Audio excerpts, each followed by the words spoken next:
We have a very interesting topic today titled Digital Phenotyping for Mental Health by Ms. Farahin Ufiya. I hate to admit this, but this is the first time I heard of such a term. So I practically don't know anything. I'm practically a newbie, Farahin, so you have to help me here. So I had to Google it, and my simple understanding about this method is it using technology, which we already have, to learn about someone? Yeah. Yeah, but is it like something like opening the internet, browsing history, and then Oh no. through? Yeah, I do that on my husband's computer. So I go, oh my God, so this is like, is that it? Is that it? Example. Okay. Anyway, if you all are just like me, today we are going for an adventure to learn something new. Our distinguished guest for today is Ms. Farahin Ufiya Binti Azeem. She has just completed her master's in neuroscience from UCL under the Khazanah Global Scholarship. Congratulations, Farahin. She's now working as the product director in Angsana Health. She has worked in other prestigious places that include a role as special officer to the Minister of Health and a strategist at Laksana, which is in the Ministry of Finance. And being an activist at heart, she's also the founding director of Nyawa, which is an acronym for Mental Health Aid Association. Yeah. So we will have 10 minutes of question and answers at the end of Ms. Farahin's talk. So in the meantime, if you have any questions for her, please write it down in the chat box. Yeah, thank you. So let's welcome Farahin. Farahin, the floor is yours. Hi everyone. So firstly, thank you to NCMW for organizing this talk. I think it's really great that we have this series. Thank you to Rotary as well for supporting this. Thank you to Haslinah for that very kind introduction. Today I'll be speaking about digital phenotyping. So this might be a foreign concept to many of you, and this is okay because it was a foreign concept to me just a few years ago as well before I got interested in it. So this talk will lay out an introduction to digital phenotyping. So I will try to keep this more casual and less technical because I understand that it's a Sunday and everyone just finished having lunch. So I'll try to make it as relatable as possible.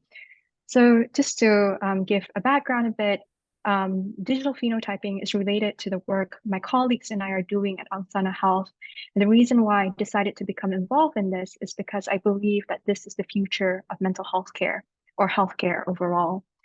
But it comes with great possibilities, but also many challenges. And I hope that by speaking directly with all of you and many of the experts I'm assuming are in the audience, we can explore the possibilities and challenges together. So it would be great if all of you can also indicate what your backgrounds are so that I have a sense of your familiarity with the concepts that we will be talking about. So I'll be spending about 30 minutes to go over my slides, but I like to focus more on your thoughts on this. So the goal of this talk is to start or facilitate a fruitful discussion about the future of digital phenotyping for mental health. Next slide, please.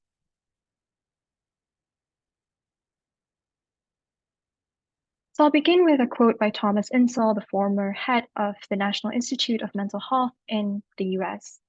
He says, in 2050, when psychiatrists look back at the first 2 decades of the 21st century, what will they recognize as having the greatest impact? No doubt the revolution in genomics and the revolution in neuroscience will be considered important, but perhaps the revolution in technology and information science will prove even more consequential for global mental health. 5 years have passed since Dr. Insel said this, and in his latest book, he admits that neuroscience has not yet benefited patients. It has advanced our understanding of psychopathology, but how does that translate into effective treatments for patients? Dr. Alan Francis, a psychiatry at Duke University, puts this even more harshly.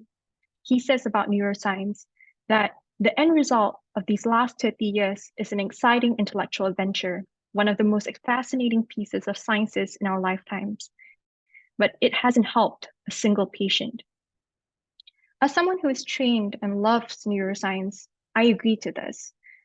And genomics have also suffered from the same problem. The role that genes play in schizophrenia or bipolar disorder has proven to be very complex. Each of the variants that contribute to these disorders have been discovered just account for a tiny, tiny amount of risk. So in aggregate, they're probably significant, but you have to put hundreds of them together to find a significant effect. So we start doing bigger and bigger genomic studies to find smaller and smaller effects. So the argument here is perhaps the mental health crisis has more to do with the implementation, the policy issues, and the health system issues than basic science, which genomics and neuroscience can offer. But what about technology and information science? What I like to impress upon you today is that digital solutions can impact both the implementation and the science of mental health. Next slide, please. Okay, so I think all of us today are familiar with the mental health crisis and its burden on the global economy and also our healthcare system. But much more importantly, how this mental health crisis affects the individual. We interact with the external world through our nervous system. The maladies that compromises the entirety of our experience cannot be understated in its severity and heartbreak. This has led to a growing demand for mental health services. In Malaysia alone, the number of mental health personnel in comparison to the population is significantly lower than the WHO recommendations. Our current clinical psychologist to population ratio is 1 to 980,000, when the ideal ratio, according to WHO, is 1 per 5,000. The current counselor to population ratio is 1 per 52,000, when the ideal ratio is 1 per 500. We're all familiar with this by now. But how do we resolve this? Obvious solutions include increasing the mental health workforce and increasing budgetary allocations for mental health, but how sustainable are these solutions? I'd like to invite you to consider the challenges within psychiatry itself as a medical field and a science. So this, I'll be moving on to the imperfect treatments. Treatment resistance affects up to 60% of all patients with psychiatric disorders. This is 10 times higher than patients with physical health conditions. So all the patients overall that goes to the hospital, psychiatric patients, the treatment resistance is 10 times higher. Other stats that might be useful here is that there is a high prevalence of misdiagnosis as well. Data from the National Library of Medicine in the US showed that misdiagnosis rate for major depression is at 65%, whereas for panic disorder it's 85%, and for generalized anxiety disorder is 71%. So overall, what I would like to impress upon you in this slide is that there are imperfect treatments due to treatment resistance, but also there is a high rate of misdiagnosis. And this is not a criticism towards psychiatry, but a testament to the complexities and nuances of the brain, with hundreds and billions of neurons and trillions of synapses. Which brings me to my next point. The etiology of psychopathology is multivariate and cannot fit into traditional medical causes for causality. There isn't an objective biomarker for mental health conditions. In fact, diagnostic categorization is based on symptoms as opposed to latent causes. For example, in a traditional medical model of causality, a brain tumor produces headaches, seizures, and speech problems. In contrast, mental health conditions cannot be attributed to a single root cause or diagnosis because its symptoms and risk factors can be manifold and directly influence or reinforce one another. Whereas the DSM relies on family resemblance categorizations. So predominantly it uses family resemblance categorizations, which means that patients with the same diagnosis have a set of overlapping symptoms, but no one symptom is necessarily shared among all of them. This naturally results in heterogeneity between patients of the same diagnosis. So someone with major depressive disorders, two people with major depressive disorders, the same diagnosis may have different symptoms because it doesn't necessarily overlap due to the foundations of the DSM itself. This may pose challenges in empirical assessment of treatment efficacy. And to me, this is actually why the basic sciences cannot be translated into effective treatments. Because if the underlying group categorization is already imperfect, gold standards in treatment efficacy assessments, such as randomized control trials, would not reveal the large effects that we want to see. Finally, the challenging sciences is rooted in the complexities, again, the complexities and nuances in cognitive patterns and emotional patterns as well. And so we don't have sufficient data to ensure that treatments are perfect the way they are in physical health disorders. Sorry, go back to the slide. And manual reviews of such large data sets may be impractical, unsustainable, or error prone. And so this is where digitalization and digital tools may come in. And so today, I would like to focus specifically on digital phenotyping as a solution to this greater problem that we are facing in the mental health field. Next slide, please. So what is digital phenotyping? I think most of you are more familiar with DNA phenotyping. So DNA phenotyping is the process of predicting an organism's phenotype using only genetic information called genotypes or from DNA sequencing. Digital phenotyping, on the other hand, is the process of predicting individuals' phenotype, in this case, observable mental health characteristics, through their digital activity. So basically, it is gathering data from your digital activity, such as your screen usage, such as your typing speed, such as your GPS location, to infer your phenotype, your behavioral phenotype, and how that relates to your mental health. So this mostly involves collecting data from your smartphone and wearables, so like your smartwatches. This is powerful, and the reason why this is powerful is because there are 4.5 billion smartphone users worldwide, and the average user screen time is 3 hours and 15 minutes. In Malaysia alone, DOSM states that 97.5% of those above 16s are mobile phone users. This includes data from B40 individuals and those living in remote areas in the country. This again is powerful because we may have a means to resolve issues regarding accessibility and affordability in mental health care. Digital phenotyping, so how do they form these predictions? Digital phenotyping forms these predictions from the data through machine learning models. So how do machine learning models differ from traditional statistics is that machine learning models allow for predictions and stratifications at the single individual's level, as opposed to traditional statistics that provide average group results. This makes it a promising solution for the complexities that I've already laid out about the need for personalized treatments in mental health because of the multivariate nature of mental health conditions. Just to give you a good analogy for this, a simple analogy is that large tech companies like Google, Meta, and Apple use our data and use machine learning to predict advertisements, to use the data to advertise products to us. And we are already familiar with this. We scroll to Facebook and suddenly we find things that predict what we actually want to buy. But in digital phenotyping, we use this data and the machine learning models to instead predict their mental health conditions. So similar to Facebook and Meta, what they do by predicting, using digital information to predict the person's purchasing consumer behavior, we want to do this with mental health. Next slide, please.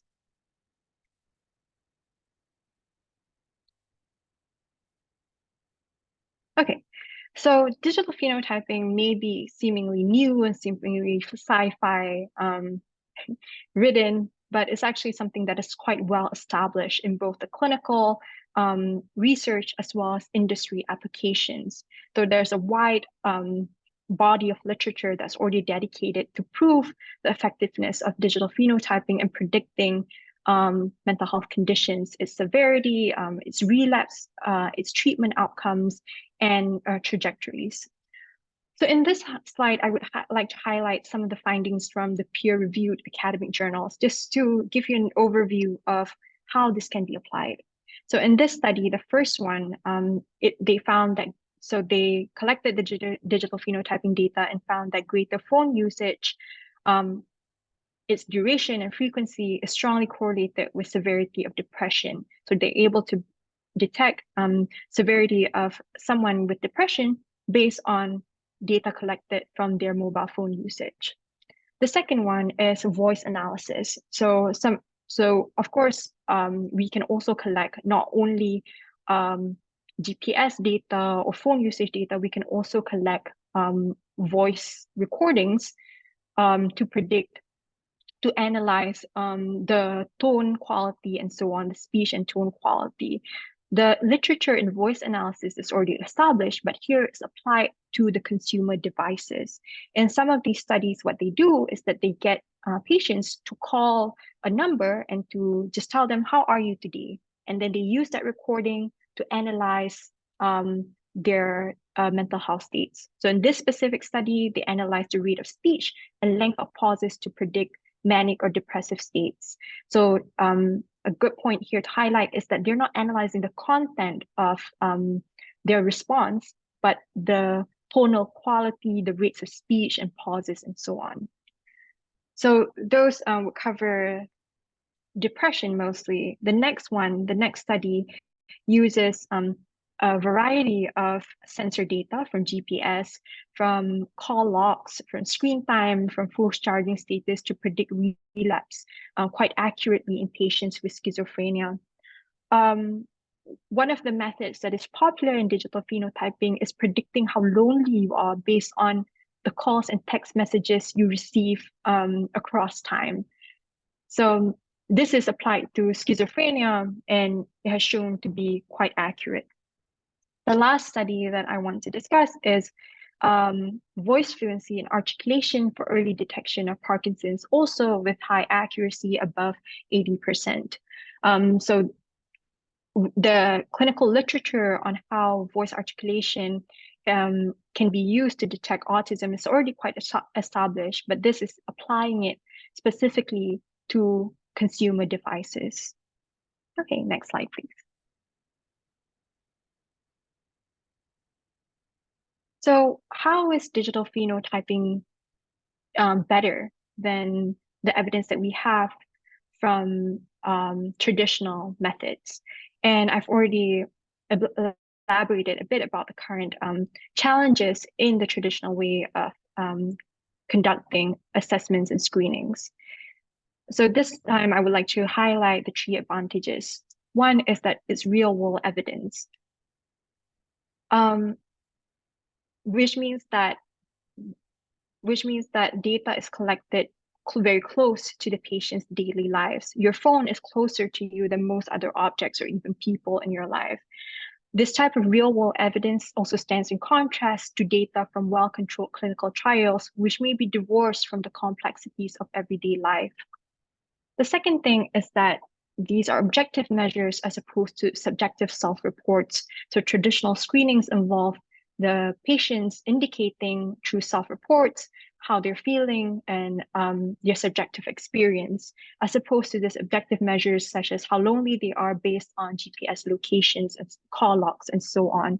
So there's more objectivity, which sort of resolves the concerns that have been brought up in the field of psychiatry in addressing objective markers for mental health conditions. The final thing is that it also reduces human error and biases.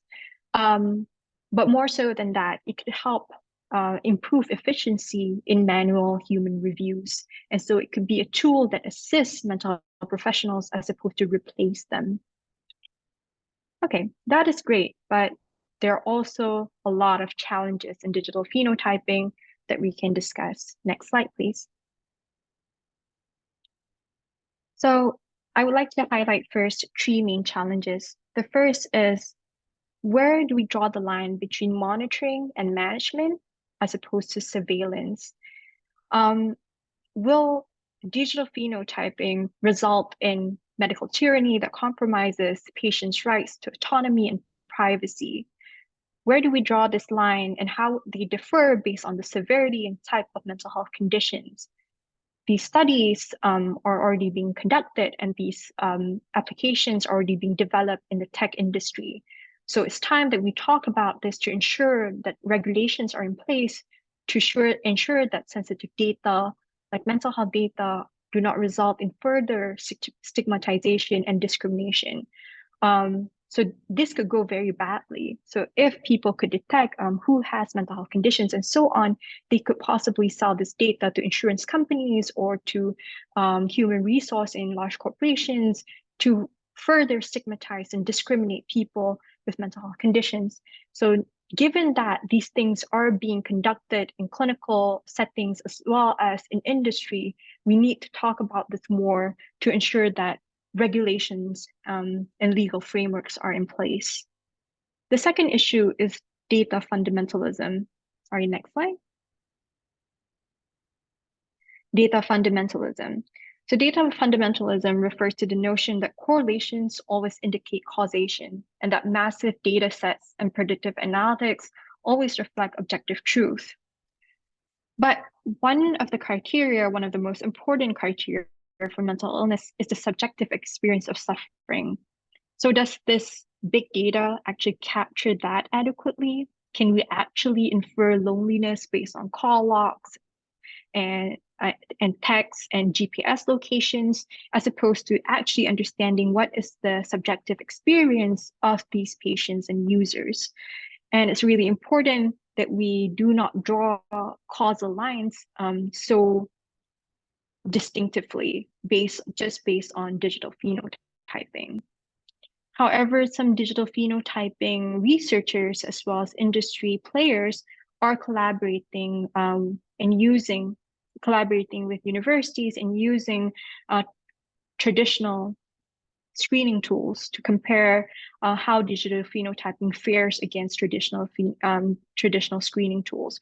For example, the PHQ or the DUS screening tools, and how that compares to these digital phenotyping measures.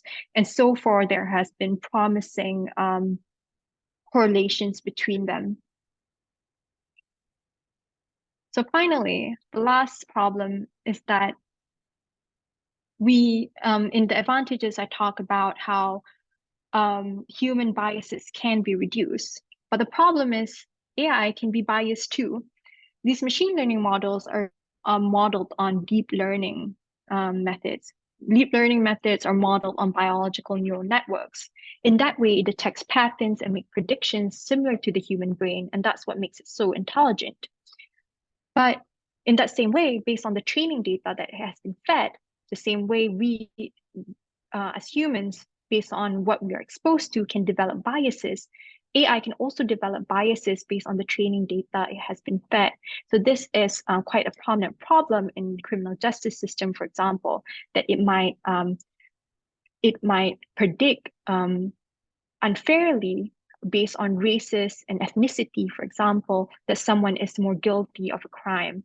And this sort of biases we predict may be seen in mental health, in applying mental health, machine learning to mental health as well. For example, what if based on the training data, most of the training data comes from people of a different culture from the US or the UK, but it's not exactly applicable in Malaysia.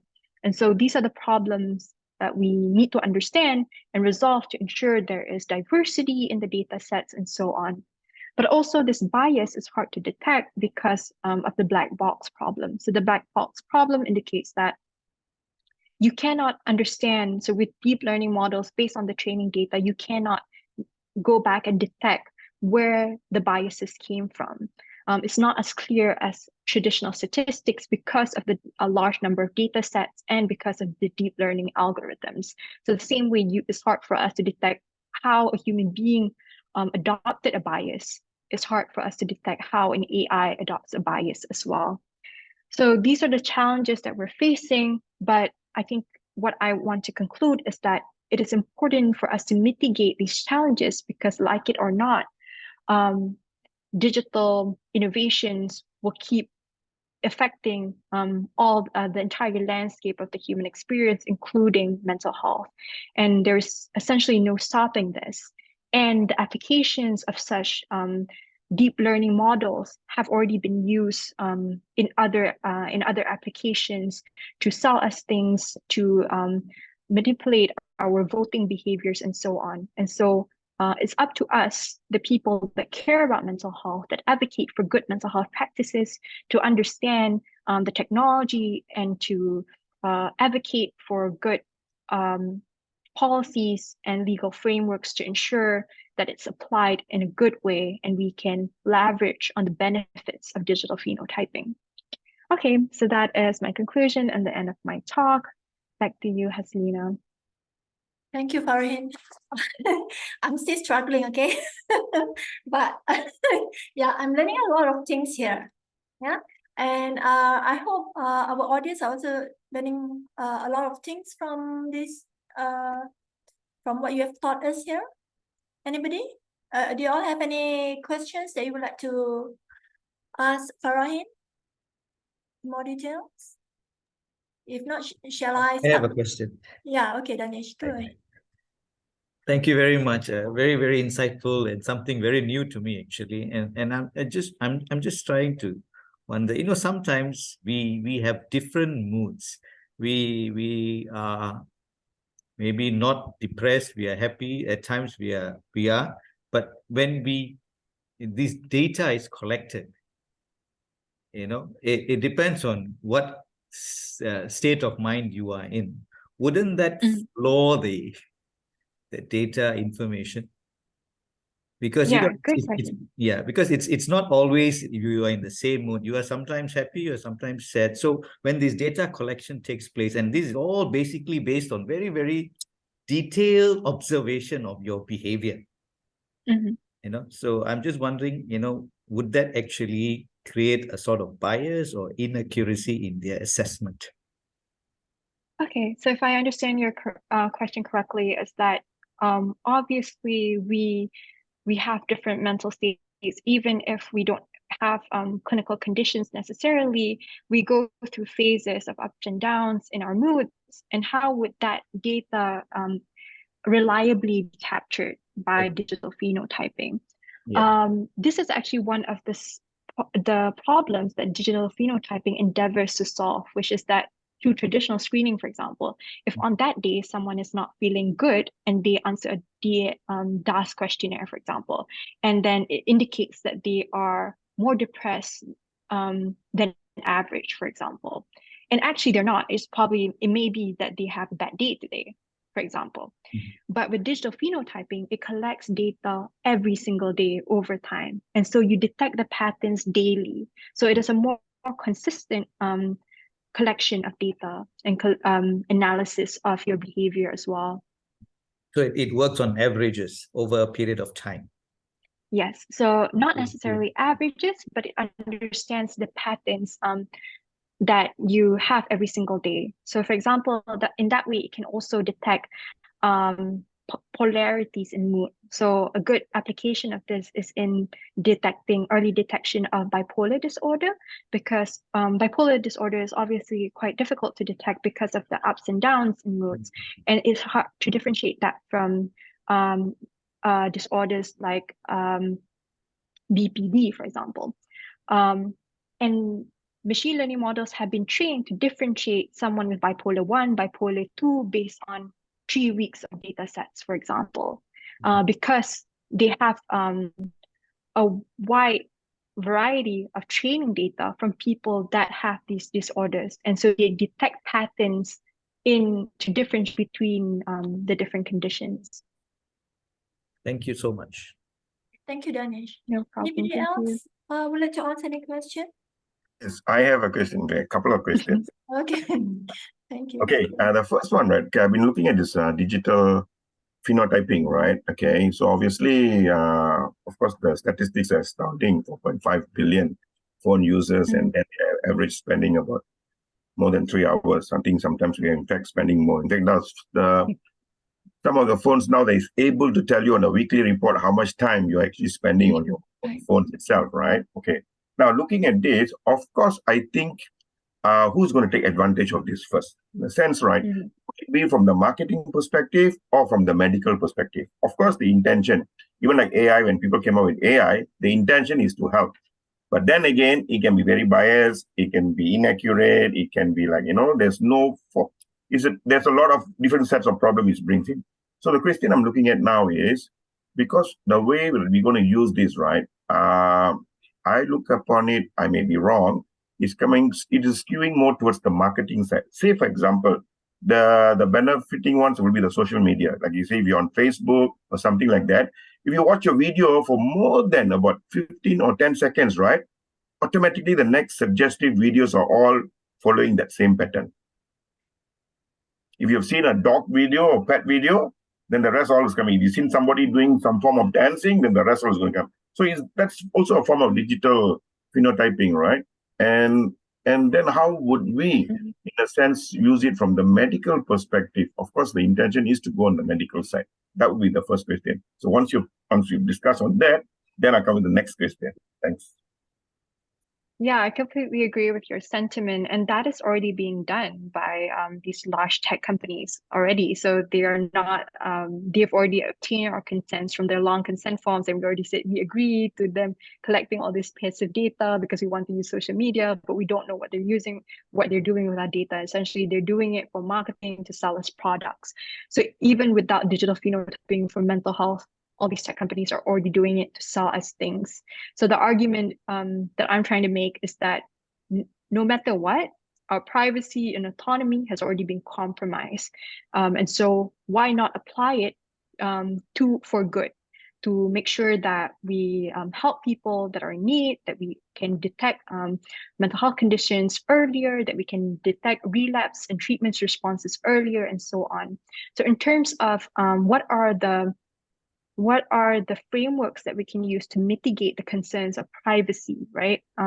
Is that we need to have greater regulation. So this could be included in the Medical Device Authority in Malaysia.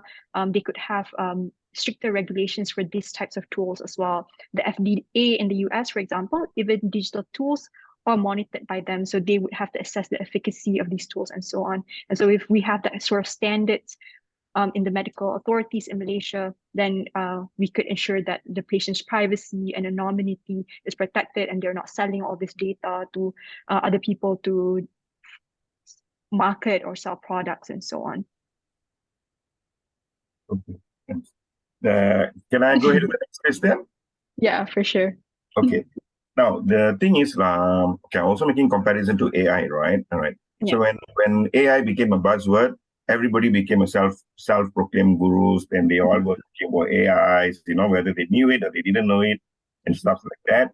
So I always make jokes about IT. I say either is information technology or I tatao. That's IT, is it? So AI, in that perspective, everybody's driving you as just the latest buzzword and stuff like that. Now, for coming back to digital phenotyping, right? Of course, it's good because it's to detect behavior patterns, and then to see at what degree are they affected in terms of mental health and stuff like that, right? Now, who will be aware, or what will be the governing body to such a way to come up with a framework of how do we go about it? I mean, from your perspective, what you see, that how would they come up with a framework for digital phenotyping? Let's say, for example, in schools, how do we equip or get counselors trained on something like this, right? Or in a work environment, of course, everybody is trying to go for a work-life balance, but people are stressed. How would the HR be able to equip themselves using this mechanism in order to help improve efficiency or better work performance and stuff like that? And moving forward in any other industry that we're looking at, how do you foresee something like this? Okay, so I will first address, thank you for the question, by the way. So the first thing is that AI is a buzzword. Yeah, definitely. Some people just use it without understanding it, and they add an AI layer to their businesses when it actually does not benefit from that AI layer. But it's also important for us to pay attention to AI because it is taking over so many of our so many aspects of our lives, including so many softwares. All the softwares now, if you've noticed, integrates AI, including Photoshop, Notion, even Zoom. Zoom also has AI components now, and they are actually quite useful. So to respond to how AI is a buzzword is similar to how internet was once a buzzword. When the internet first came out, people would say, oh, now everyone wants to use internet as the buzzword. But we see how that actually resulted in a cultural shift in all our activities in the physical world. And I think that AI would do the same as well. It would also transform our interactions with not only the digital world, but in the physical world as well. And okay, so that is to answer to that sentiment, but I completely agree that people like to use it when it's not appropriate. The second thing is about frameworks and regulations. So who should have the authority to come up with these regulations and frameworks? And previously I suggested the Medical Device Authority in Malaysia to look into these things because they already evaluate the efficacy and safety of other medical devices, and digital tools can be a form of medical devices, can be seen as that. And that is what has been done in the US, for example, under the FDA. The next thing is that is sort of part of the question as well, is that how do we train HR people and counselors in education institutions to use this digital phenotyping tool? Who would be in charge of this? And I think that is an ongoing question that we all need to think about. How do we ensure that large tech companies don't take over these roles and teach our mental health personnel and govern how they use this data, because they can easily manipulate it to sell their products, for example, as opposed to actually delivering quality interventions to patients and students. So it's important for a body that is not a non-profit body or a government authority to take on this role. So in the US, for example, in the UK, for example, NHS has done something like this. They've done a large digital phenotyping database, and they have been in charge of the data sets. And we can possibly do this with the National Institute of Mental Health here in Malaysia as well. I think that is a really important point that you highlight, that we can't give away this authority to people that are making that are selling products, that are in business of marketing their own products. And that includes myself, actually, because I'm also working for a for-profit company that's developing digital phenotyping tools. And so the reason why I want to bring this up is because we want to adhere to regulations. And it's important for people, nonprofit bodies, to understand the issues and the developments in this industry, so that tech companies don't take advantage of the lack of regulations. I hope that answers your question. Any follow-ups? Andrew? Agree with you on that, Farahin, because like I said, the thing is, like, if we don't, because everything, we just changes the balance, like say, it doesn't stop a tech company from directly going to probably a certain demographics of the market, like say, even to a school and say, okay, children, we want to do a study pattern of the age of children from 13 to 15 or something like that. I give you all these devices to wear. We collect all the data on the website, which is AI driven, and there's no more human intervention anymore. Yeah, I agree completely. Yeah. So those were the things I was looking at. Where was it heading? Okay, back to you. Yeah. Anybody else would like to ask any question? If there's none, can I just ask just one simple question? Yeah, of course. Yeah, I was wondering about, I'm sure there are, would there be more costs on the, the amount of money that we spend on mental health? Will it increase costs? Oh, okay. Through digital phenotyping, will it increase costs? Most likely no, because it's easy to scale. With digital technology, it's much easier to scale. We don't require a lot of human resource because it's outsourced to all these machine learning models. And actually, most of these machine learning models are open source, so they're publicly available, just like OpenAI's API. The ChatGPT API is open source. So anyone can use it to develop machine learning tools. So in a way, it's actually going to reduce costs.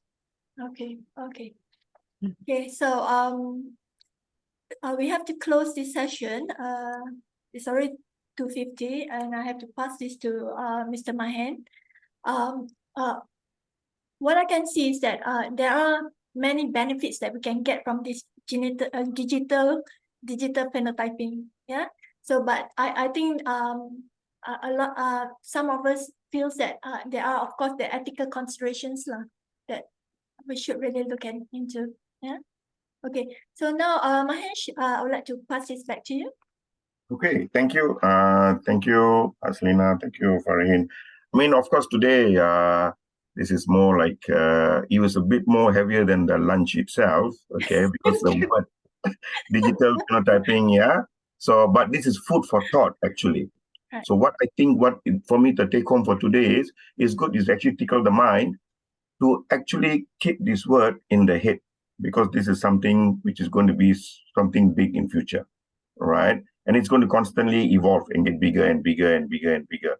So that's something that we need to look into, digital phenotyping, and how would we reap the benefits from there. We may not have understood and everything of what was shared today, but it has actually opened the door to keep following this word for the future, right? And with that, I would thank both of you so much for your time, and all our audience today who joined us, yeah, amidst your busy schedule. But like I said, mental health is here to stay, and we have to do everything and anything possible to be able to help. Yeah, some things that we do may carry results for tomorrow. And Chia, could we just share the next week's talk? In fact, it's the two beautiful ladies today. They will be reversing their roles for next week, and more details from Chia. Thank you.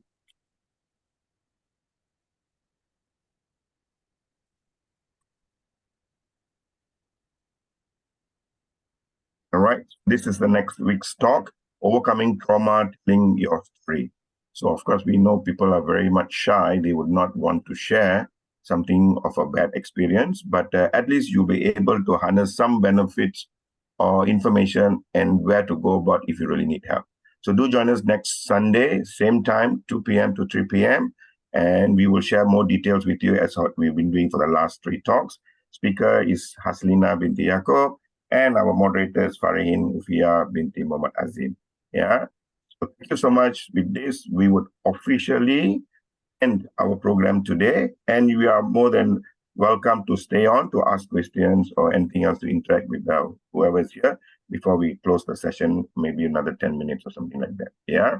Thank you, everybody. And I officially now stop the recording.